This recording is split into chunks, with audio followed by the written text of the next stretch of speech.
The information featured in this program is general in nature and therefore should not be relied upon. Guests appearing on the program may have commercial arrangements with some of the companies mentioned.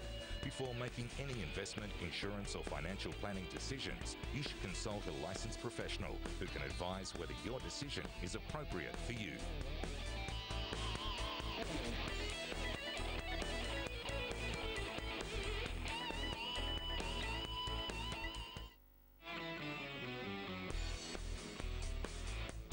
Hello and welcome to Your Money, Your Call. I'm Julia Lee from Bell Direct. If you have a question about shares, our phone lines are open and you can give us a call on 1300 30 34 35, or you can always email us on yourmoney@skynews.com.au. And joining me tonight on the show we have Evan Lucas from IG Melbourne and also Jeremy Hook from TMS Capital.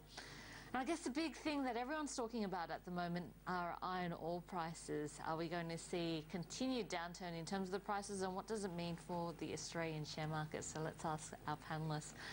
I mean, looking at iron ore, we've seen prices now below 100 US a tonne, spot prices. I mean, Jeremy, does this concern you at all when you're putting together portfolios? Are you avoiding the space, or do you think it's a bargain? Yeah, look, I mean, it's a sign of things that have been concerning us, and we've taken some action about that. We'll see how well that plays out. But we've formed a bit of a medium-term bearish view on China. You know, we think that the growth rates that they've experienced, which have been sort of moderating somewhat, could in a year's time or so begin to show a lot worse numbers, and we think growth rates will slow quite significantly. Now, that probably won't happen right now or even later in this year, but 2015-16 could see growth revert perhaps, and that iron ore price will be lower if that happens, and a number of other influences on our Australian market. So we've gone very underweight in terms of resource stocks, materials, and we're making a decent carry on both yield-based and US dollar-based Australian assets. Okay, so moving more towards the defensive end of the market, Yeah, rather a bit than more where it's available. Okay, and Evan, looking at iron ore, what are your thoughts? Yeah, Jeremy's probably about the third person I've heard that sort of started to change his opinion of that. I'm still a little bit different with regards to how I look at iron ore. I still see China being a very interesting market, and I look very closely at the futures market in the iron ore. You've got to be careful of the spot price that everybody quotes with regards to iron ore, and they are still willing to pay a 14 US dollar premium to the September delivery on the Dalian futures, but I do admit they are at their lows of the year. The other thing I'm very aware of is that Li Keqiang and Xi Jinping are making it very, very clear that domestic demand has to be there, and that means that infrastructure spending has to pick up because they are a high-intensity economy. And I still think, listening to what they are saying and how they're currently driving it, it will create headaches. I don't deny that, particularly the PBOC. They are doing their fiscal regulation, and it needs to happen, and it will see bumps, but I think you will probably also see a stabilisation, and I think 95 to 100 US dollars a tonne is probably going to be where you see it towards the back end of this year, holding around that level for FY15. But I do agree with you, Jeremy. I think FY16, 17 is when you come to the full development of this, and there probably will be a falling away again. I think it'll be a little bit different. I still think they'll have that, but it's going to be a consumer-based economy rather than what it currently is, which is an X-based economy, and I think that's going to be the most interesting development that happens in China over the next 2 years, as they try and do all those regulations. And I guess when we're looking at iron ore, we're looking at two issues in China. One is the financing deals, and it looks like the increasing of margins on the commodities needed to finance deals, especially from those of the steel mills. And then secondly is the demand actually coming through from the manufacturing space and the construction space. And both of those have are weak influences at the moment. So looking at the financing space, do you think there's going to be any relief in terms of the steel mills or what China's trying to do? No, I don't. I think that's where one of the real strains will come in finance markets in China. I do think that there's already strains there. I do think that there's been a very loose money supply there. Will have to be reined in, particularly when you look at what might have been the massive capitalisation of property markets there. I think that's something which that'll be when the chicken comes home to roost, you know, and that's when you look at the US 08 as an example of the years of oversupply created coming into a very flashpoint environment, and so that's where it will come to pass. But I go back to, we're talking about investing in Australian shares, and when I can find something like BHP trading $4 higher than it was a year ago, you know, and I don't find it cheap, and therefore I can sell it, and I don't have to be waiting for the iron ore price to go sub 90 or anything like that to get, you know, make that a sensible outcome for me. It's more about I can be out of that into something where I'm far more convinced in the tangible earnings growth story of those stocks, and BHP is better out of. We may be in it at $30 at a later stage, so yeah. Yeah, and I guess just looking at the market, the material space is such a big component of the Aussie share market.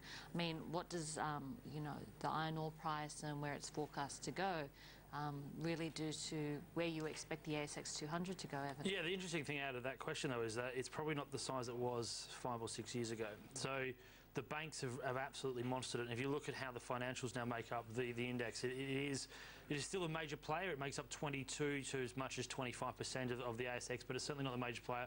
I'm a little bit different on BHP, Jeremy, and the reason for it is that their diversification is certainly there. And Andrew Mackenzie's done an incredible job of obviously very stealthily fixing that company in terms of a very, very smooth operator. And I think their petroleum business, particularly out of Eagle Forge, is a very interesting business. But I too can understand why a lot of people are moving away. Rio, FMG, Atlas, BC Iron, whatever you want to put, they make me a little bit nervous at the moment.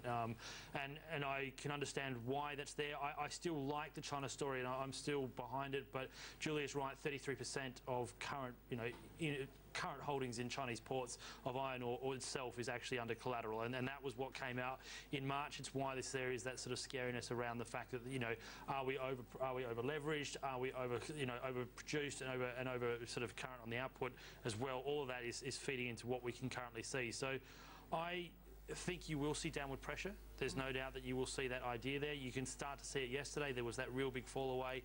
We had a pop today because, you know, a lot of investment banks are actually trying to say keep the faith with regards to what's going on there. UBS, JP Morgan and Credit Suisse all wrote deliberate notes this morning about it, which was interesting to see. But I think you shouldn't catch a falling knife, and I think that's what we're currently in. Is I think you're seeing a falling knife in the iron ore price, and the proxies, particularly Rio, particularly F&G, are there, and you can see that also in their share price. Just one last question before we go to our first caller. There will be a lot of viewers out there having, you know, the BHP, Rio Tinto's, Fortescues of the world in their portfolio. If you're holding these material stocks, you know, what would you be looking at doing at the moment? Look, my view is I'd be reducing. I do think there's a case for holding these stocks in some way long term. It does depend on the way you go about your activities in the market. My number one thought is these are big components of the index and the market, but you don't have to hold any stock. And I can see the day that $33 arrives on a BHP or 55 on Rio, and I don't want to be wishing I'd sold it. So I get out. But if I've got a very large position and plenty of cash, I mean, there's nothing wrong with selling a bit and staying on the sidelines for a while. But, you know, there are some obvious trends that make me act rather than not act. That's, I guess, the key thing. Okay, let's go to our first caller of the night. We've got a journalist from Melbourne on the line. Welcome to the show. What's your question tonight? Hi, Julia. Excellent panel tonight. Really looking forward to the show. I've got two questions, one on IOOF and the other on TPG. Both stocks have had a nice little correction, and I was looking at, took a bit of a nibble at both today. IOOF I'm interested in as a sort of yield play and a little bit of growth, and TPG obviously as a growth stock, and I was just interested in the boys' views on both of those, please, over the medium term. Sure. So thanks for calling in. A really good question, because IOOF, we know, is looking at a merger with SFA at the moment. So looking at growing in this area, the share price, it's actually had a positive reaction. It has, yeah, and it's a very nice positive reaction indeed. So would you be buying IOOF? It again gets back to how you see the synergies working. Adonis, it's always nice to hear your questions. You're quite a regular contributor to this program. IOOF is an interesting one because it's now trying to make itself possibly the sixth element in that sort of bigger banking space, and this merger with SFG, so SFW, if you're looking at the ticker code, is a very interesting tie-up. It means that it moves away from being platform around about 44-45% of its revenue and 22-23% on the advisor side, to being very even mix. So it certainly does diversify its portfolio. It certainly diversifies its offering. This company really targets high net worth and particularly strategic assets. So that is a nice move into it. I'm a little bit hesitant to agree with their $20 million synergy call. I think having a look at, and it's not necessarily apples with apples, but if you have a look at what happened with something like JB Were and the integration into NAB, hasn't been brilliant. And the synergies that they were originally called up on that idea weren't that easy, but I will say that IOOF is a closer branding idea and a closer model to what IOOF offer you something through an Ord Minnett than probably what NAB did through with their integration of Wears and the old Goldman Sachs assets. So that's the only thing I'd be questioning, but I think it's a really good position, and it's certainly shown that in the share price. Okay, so liking IOOF. What about TPG, Jeremy? What are your thoughts? Yeah, great stock. We own TPG through Soul Pattinson, which is a substantial holder. TPG's been a great performer. David Teoh's driven the business terrifically. I certainly wouldn't back against it. I think they're on a winner. The question is valuation, and I think it's a little exy at the moment, so I'd be looking to enter at a lower price.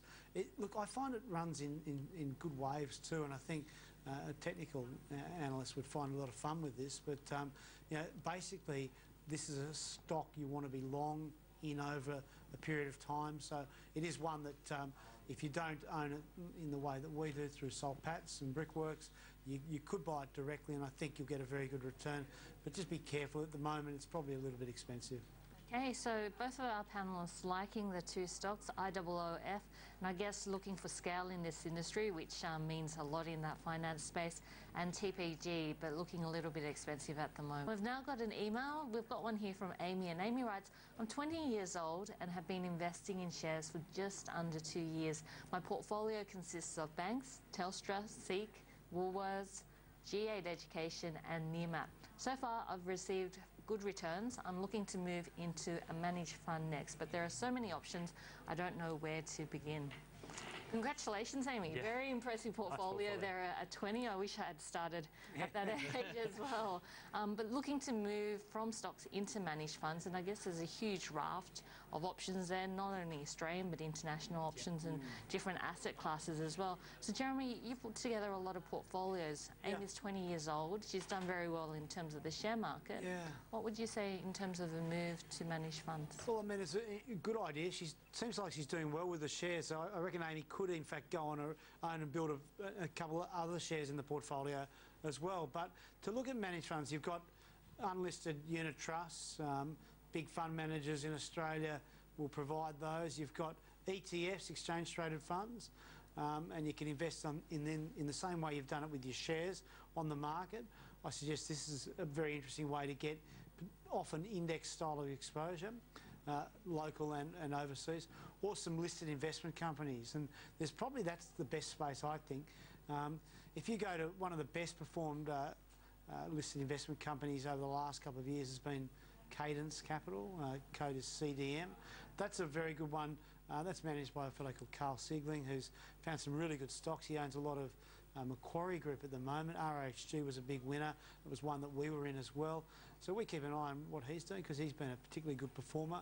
And that's one of those. Now, you can find out about these on the ASX website under listed managed investments. And I think if I was directing you one spot, one of those well-performed listed investment companies are perfect because you can get liquidity, buy them on the exchange, sell them when you want, and you don't have to deal with the unlisted unit trusts like a lot of managed funds are.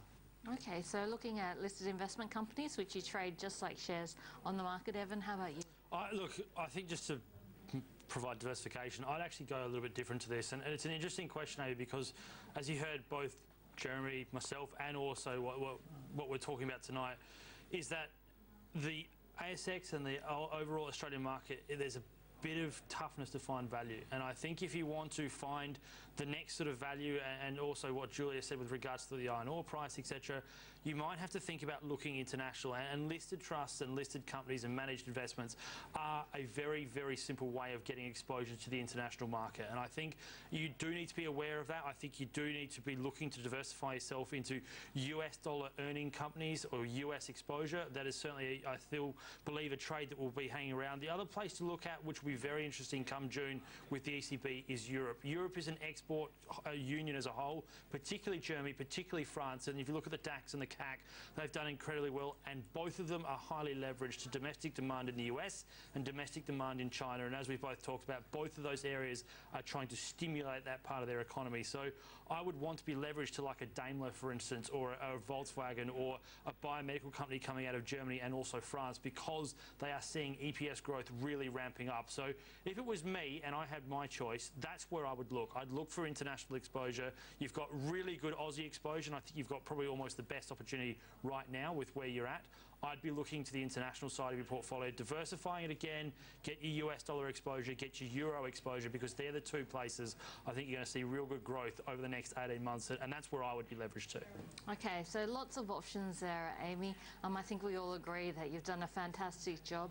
Whether you're looking at a listed investment company like Cadence Capital, which is on the ASX, or international exposure, and probably banking on the Aussie dollar falling and hopefully moving in your favour, and some of the big themes on what's driving international markets. And we have Michael, who's called in from Sydney. Michael, welcome. What's your question for our panel tonight? Oh, yes, thank you for taking my call. My company is Ansell, ANN. It's had a bit of a dip over the last few weeks, down to about $18. I was just wondering, it's got great financial EPS growth, return on equity is really good. Also, its overseas trends have been fantastic, especially in the US, the Eurozone, and because you can include Germany in that. I was just wondering if it was a long-term hold, considering its ability maybe to go into the emerging markets, because that's actually up 16% as well, as those, I guess, industries mature and become more safety conscious. Sure. So having a look at Ansell and talking about trying to find value on the market, I guess this is one stock that's looking relatively cheap in comparison to forward earnings. UBS has a buy with a $20.80 target on it at the moment, a forward PE ratio of 14.4 times, which is quite cheap compared to the industrials. I mean, would this be one that you're picking up at these prices, Jeremy? It's one we're certainly looking at, Julia. It's one that we don't currently own. It's got, it's not really well held, I don't think, by Australian retail investors. Offshore earnings, they make it appealing in this environment. An unfranked yield probably might put a few people off, 2.6% unfranked. But it's got a good return on equity, and it is a terrific business. I do think there is emerging market opportunity with Ansell.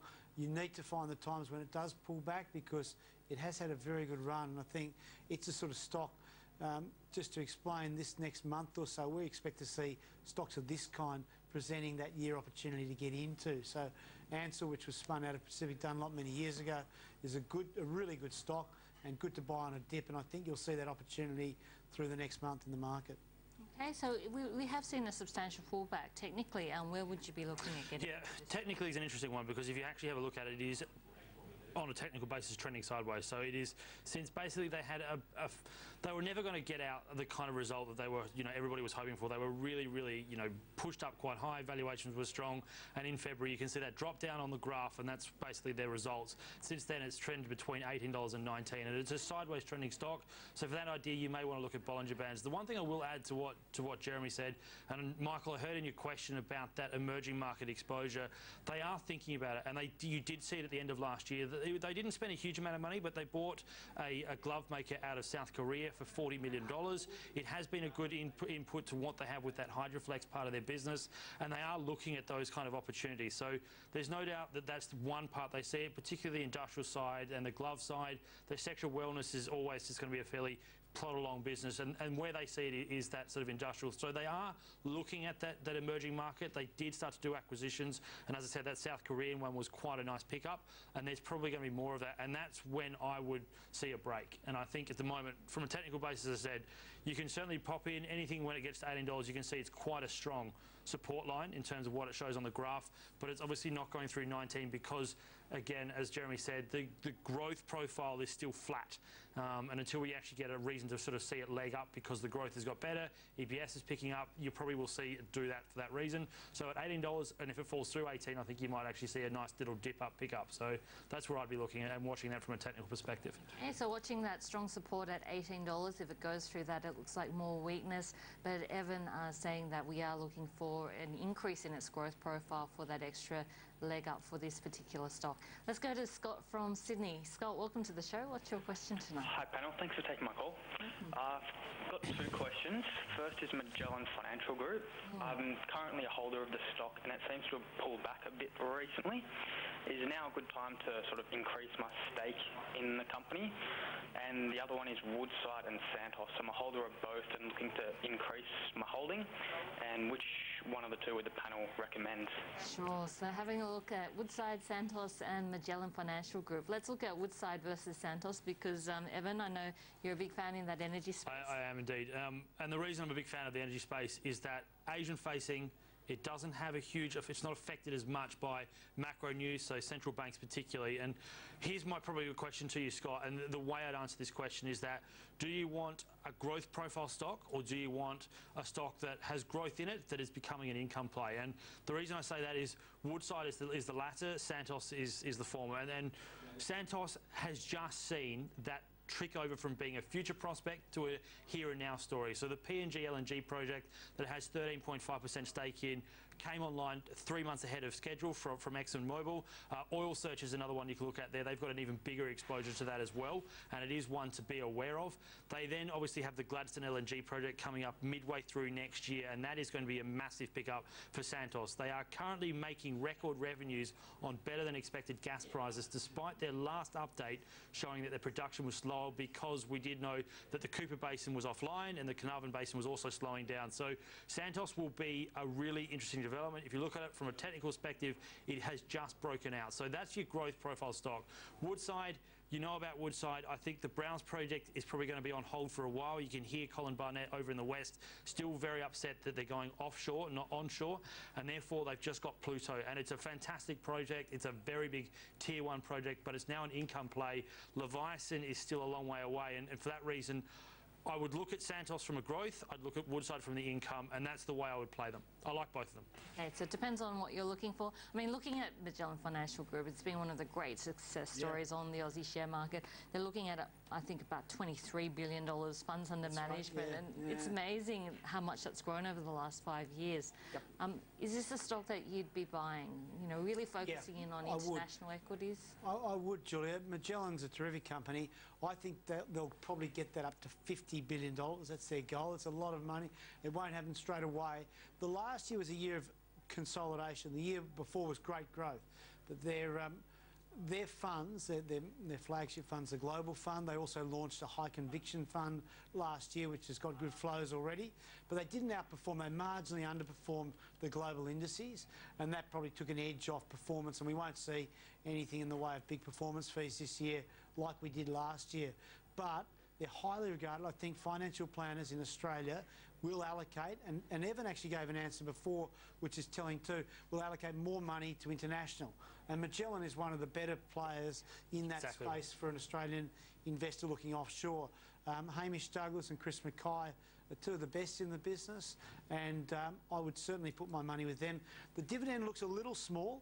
I would suggest to you it's got excellent dividend growth, and we'll probably in 2 years be paying a yield of about 5% fully franked, which is great. High return on equity, about 50%. So you buy this sort of stock on the dip. So the answer is yes, this is one of the better stocks, and I'd look to buy it at the moment. Okay, so it's around about $11.80 at the moment. What type of price would you be comfortable with? Well, I think it's worth about $14. You know, it does swing around a lot. It's very much a high beta stock, a real beast of the market. So you can get it on dips.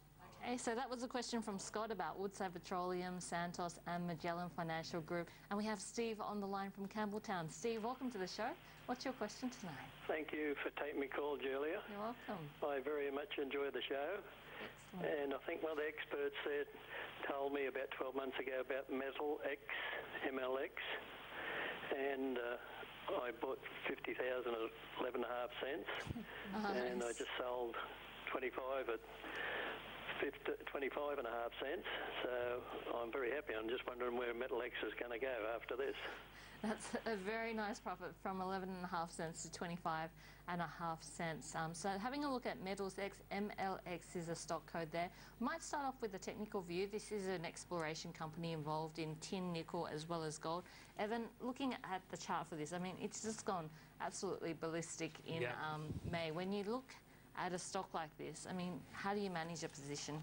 Yeah, and that's a very interesting question, Stephen. Congratulations, what a great find. And it is obviously a company that's on the way up. It is in exploration. From a technical point of view, it's obviously now made a highs that we actually haven't seen. So you now have to leg up in terms of where you see it, if you want to use Fibonacci retracements or if you want to use the trend. It did obviously have a very big move up. It had a very good investor presentation. So it's traded on information, not from a technical point of view as well. But I think if you have a look at it, if you have a look at how the move is going, it's certainly returned. It's broken to the upside, and therefore you could probably see it maybe also getting a bit more momentum, maybe up to 30 cents and as much as 35. I'd just be wary. As I said, this is traded off actual stock information and why he had such a big jump. I would probably want to see it consolidate around current levels before I actually got excited by it. And that's the only reason I would probably look at it. But from a trend perspective and from what the stock is showing, it does look quite good, Stephen, and you've done incredibly well. It's been a fantastic ride. I mean, looking at the shareholder list as well, they've got some big shareholders, one shareholder with 24% of the company, another with 10% of the company. Any thoughts on this one, Jeremy? No, I noticed Steve said one of the experts on the panel one night had recommended. It wasn't me. Not one that I'm familiar with, really, Steve. So, I mean, but obviously, bear in mind too, obviously, risk factors and what you're after. From my point of view, I just have a bit of a macro perspective that doesn't support me wanting to be an investor in Metals X or that space. So I guess I'm looking elsewhere in the market at the moment. Okay, so looking somewhere else, but a relatively strong financial position, about $75 million in cash, no debt, cash flow, which is always good to see with an explorer, especially when some of these prices are coming under pressure. So that was MetalX. MLX is the stock code there. Let's go to our next call. I've got David on the line from the Central Coast. David, welcome. What's your question tonight? Good evening, Julia. Good evening, chaps. Hi. Good evening. Oil search, that looks pretty exciting to me. What do you guys think about that? Sure, lots of energy questions today. Oil search, Jeremy, we might start off with you. Agree. I like Oil Search. It's been, you know, obviously it's over-delivered and is right here and now. It's under-owned by retail investors in Australia. I think there'll be a change in that over the next little while. This has been a terrific longer-term story. It's a good here and now story. I think investors here should wake up and at $9 buy the stock. I've seen unrisked valuations of $15 on it, so it's very high. Risked valuations are closer to $10, $11. But you know, it's a stock I think that I would back on the upside, and I think want to be in Oil Search. It's a strong buyer coming through from Jeremy, and really this is a stock at an inflection point in terms of production. The Papua New Guinea LNG project coming online ahead of schedule. It's going to see a ramp up in terms of production and cash flow. Where do you think the share price is? I'm right with Jeremy on this, and upside potential now is, I think, not built into the share price. So as I said with the Santos talk just before, if you saw that question, Oil Search has an even bigger stake in the PNG LNG project, the $19 billion project that ExxonMobil from the US built. And they have an unbelievable exposure to this, around about 25–30%. They will see their production levels quadruple on this, and they had a very, very conservative level of between 14 and 16 million barrels of oil equivalent. I actually think you're going to see it well and truly on the top side of that. At the same time, they've done very good deals with their current oil fields over there. The Elk Antler pickup that they got from the PNG government looks like an oil field they can actually bolt into the project over as well. And the other thing nobody talks about is their Kurdistan assets, and they are fantastic as well. So growth profile is great. The graph, I think, is a fantastic trend. And as I said, I think this year will be their breakout year. They now have, from a future story to a here and now story with upside potential. So that's my take on Oil Search. I think it's an amazing, amazing opportunity. Watch it very closely.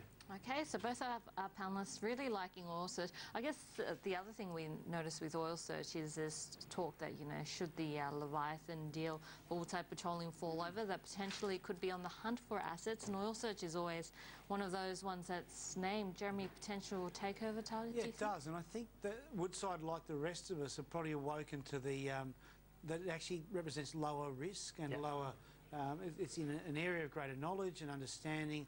It's cleaner. It doesn't involve so many political risks and probably operational risks now that Leviathan does. So strangely enough, this has come around full circle almost. Woodside to acquire Oil Search looks quite a possible scenario. I don't think they should delay though, because I think price-wise, the other thing that I think Woodside has missed entirely with all this, with their strategy, is the Asian-facing strategy. Yeah, exactly. Yeah. And that has been the biggest disappointment that they've done, is not to have that strategy. And it is now coming to fruition with Santos and Oil Search. And David Knox at Santos spent a lot of time and a lot of blood and tears getting that Asian strategy. And it's locked in. Total, Petronas, and also Kogas, they're all locked in for Santos. And Oil Search tags off the back of that as well. So I agree. Woodside has Browse headaches, and as I said to you, politically it's a massive headache about how they're going to do it, and there's a real possibility that tenement could fall through because it just doesn't look feasible from an internal rate of return. So what do you do with that money? Oil Search has got to be right for the eye kind of pricking, and it's not just Woodside. Internationally, BG Group, ExxonMobil themselves, you know, BP, they're out there and they're watching this very closely. Okay, so both of our panellists liking Oil Search. OSH is a stock code. We have John from Mandurah on the line. John, welcome to the show. What's your question tonight? Hello, Julia. How are you? Good. How are you doing? Not too bad. Look, I just wanted to talk and ask about Coca-Cola, CCL. You're getting a lot of negative publicity regarding the actual drink itself in terms of health benefits and stuff like that. Surely they've got the infrastructure and the capacity to be able to introduce drinks and lines that are probably more health conscious, and they would have the cash also to be able to go out and do some M&A and be able to position themselves back at the front where they need to be. Do you think they're reasonable buying at these levels?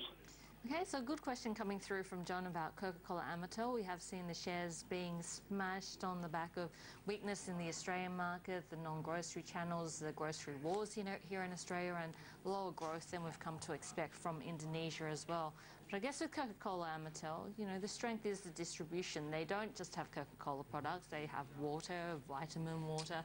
They can also launch new water, and they've got the alcoholic brands as well. So buying opportunity or more pain to come? We've seen a new CEO, Alison Watkins, and she's hit the ground running, hasn't she? There's a bit of a clearing of the decks. Yep. Is it a stock that you'd be backing?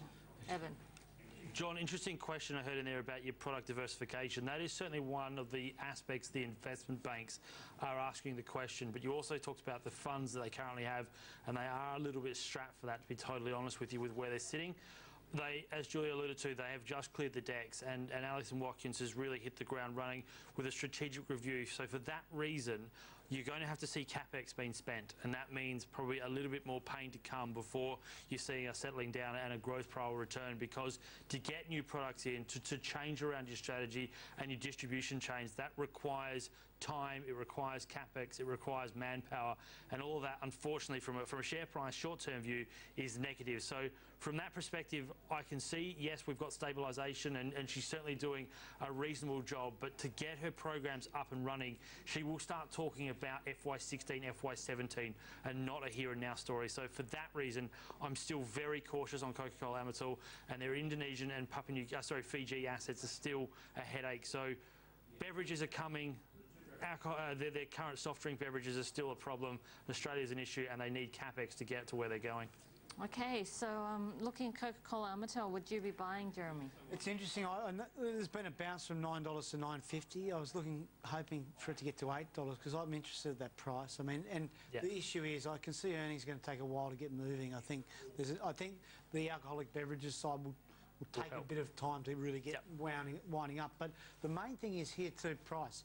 And this is a stock which has moved from $15 and is $9.50. At $8 to me, I can see a value case. Return on equity in the mid-20s. The PE at the moment 16.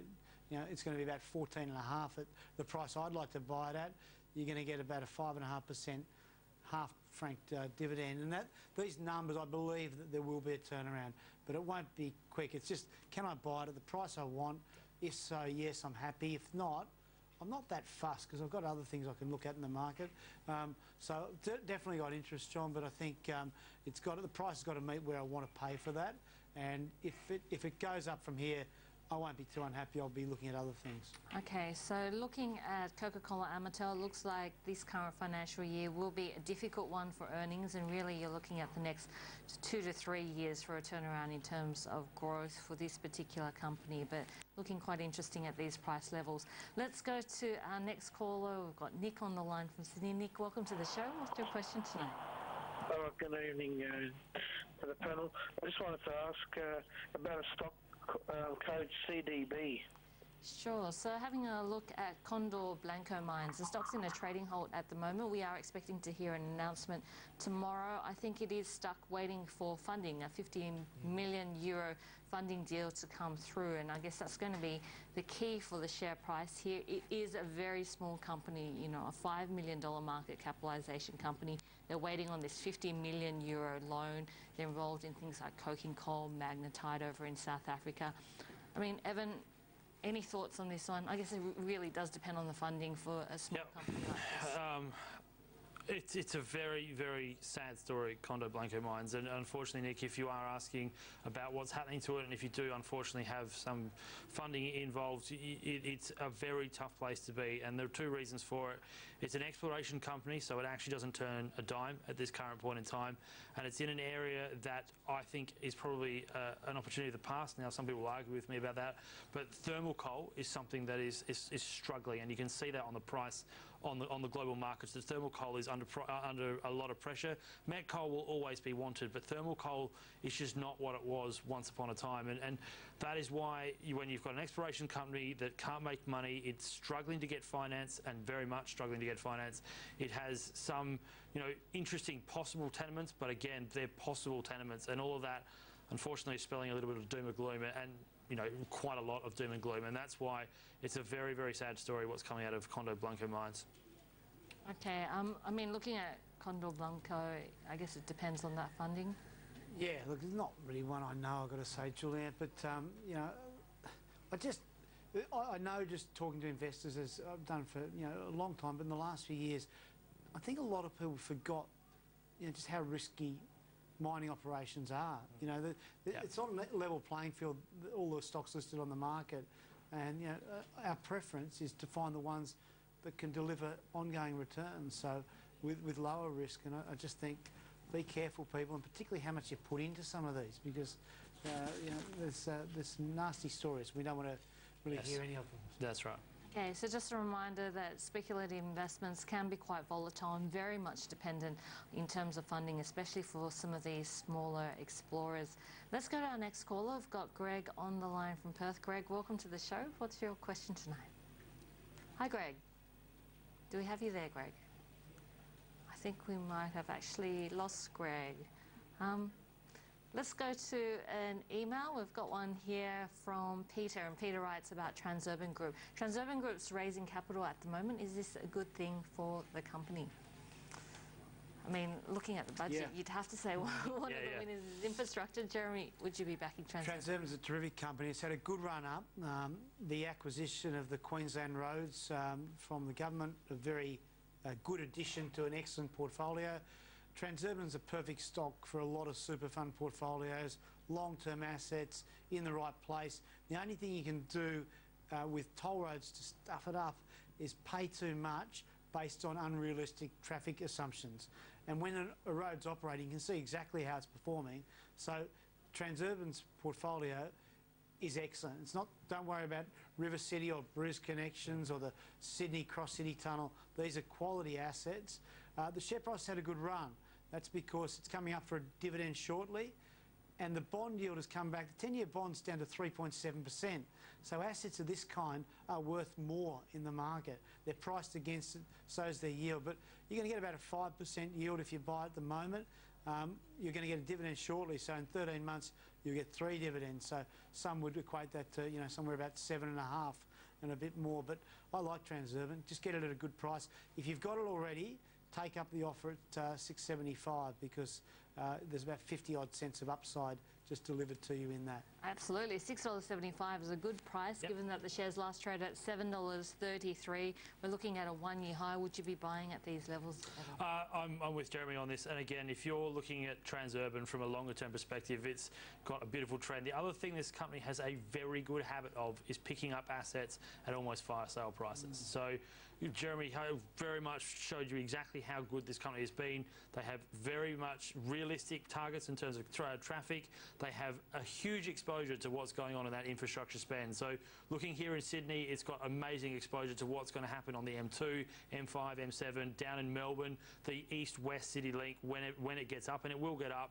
They've got obviously exposure to that. Their City Link up there down in Melbourne is expanding. And then the other one that nobody really looks at, but it's absolutely on the way up, is their assets over in the US, and their 459 expressway is expanding, and they've actually seen record numbers of traffic on that in April, and it actually continued through. So the earnings streams are diversified, they're very well managed, it's very stable, and they've got growth coming from the fact that the federal budget is going to help them. State budgets as well in New South Wales and Victoria are all spending positives and bottom line positives. I really like the profile of what Transurban's going to offer you. Okay, so both of our panellists liking Transurban. Jeremy saying that it is very attractive, especially for super funds out there, with around about a 5% yield, and certainly they have been picking up assets. The Queensland Motorway assets, the latest one.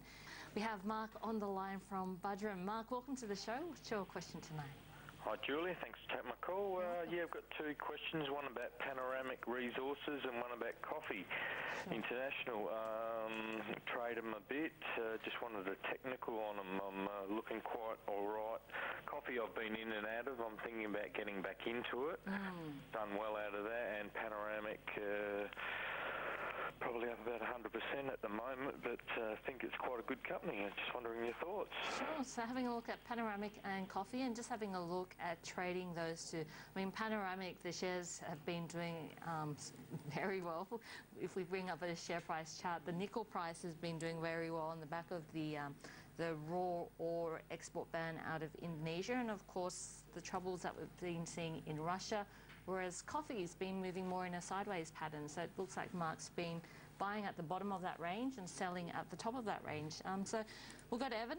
Technical view on both of these. Having a look at Panoramic first, there's an interesting sort of trend line you can see there from basically what happened end of March, and there was a very nice little upward trend there. It broke down, and it's currently looking at testing that upward trend again. So that today's moves show that it's actually touching the top line of that. Mark, if you see it go through that, and therefore that trend returning, then yes, you can certainly see fairly good upside. As Julia alluded to, this is also trading on underlying news, and that is the movements in the nickel price, and nickel is something to be aware of. It's certainly looking very volatile in terms of where it's currently trading. So I can tell you all the technical trading I want, but the stock has obviously got an underlying current in earnings in nickel, and nickel's the one to probably watch out of that trade. I must admit, I haven't got to coffee yet, so I'll get Jeremy to sort of talk from a technical. Looking at Panoramic, I mean, looking at nickel prices, do you think that's sustainable? I guess I'm not able to forecast where nickel price is going to go, but I'd see some potential downside in nickel at some point. It may not be soon, Mark, and that's obviously something to be aware of. Great to have that moving in your favour at the moment. It's obviously really been good. Coffee, on the other hand, is probably more a stock that I'd be more interested in, although I'm not an owner of the stock and at the moment wouldn't buy it. But I mean, you know, when we can get a valuation on something like coffee, it's more tangible and we can invest in it. So, I mean, it has been a good stock to invest in. I think at various times, coffee will perform well for you. I think, you know, it's not a stock that I'd be looking to buy around at this current price, but I mean, there is a stage at which it would be investable. Okay, so having a look at coffee, I mean, Geosciences, I mean, it's fared pretty well for a stock that still looks at some of those mining, getting its revenues from. Yeah, it does. So the coffee environment side has always been probably the driver. The Coffee International is an interesting prospect, but again, it relies on government funding, and globally government funding is obviously seeing itself in these kinds of areas under a bit of pressure as a little bit of austerity comes in. So that's why if you want to look at it, Mark, again from a technical trade, you've done incredibly well to pick it up around about 20 cents and getting out, not being too greedy at around about sort of 26, 27 cents and making a nice little profit from that. I mean, that is a nice little return in those kind of moves. I can't see anything that really gets me excited though, on either a fundamental or a technical basis. So that's what I would be aware of. But if you are playing it on that technical trade, as I said, 20 cents to 26.7 is where I'd be playing. Okay, so that was Panoramic and coffee. And on that note, that's all we have time for today. Thanks so much to our guests tonight, Evan Lucas from IG Melbourne and also Jeremy Hawke from TMS Capital, and to you, our viewers, for all your calls and your emails tonight. Till next time, I'm Julia Lee from Bell Direct. Thanks for your company. Have a great night. The information featured in this program is general in nature and therefore should not be relied upon. Guests appearing on the program may have commercial arrangements with some of the companies mentioned. Before making any investment, insurance or financial planning decisions, you should consult a licensed professional who can advise whether your decision is appropriate for you.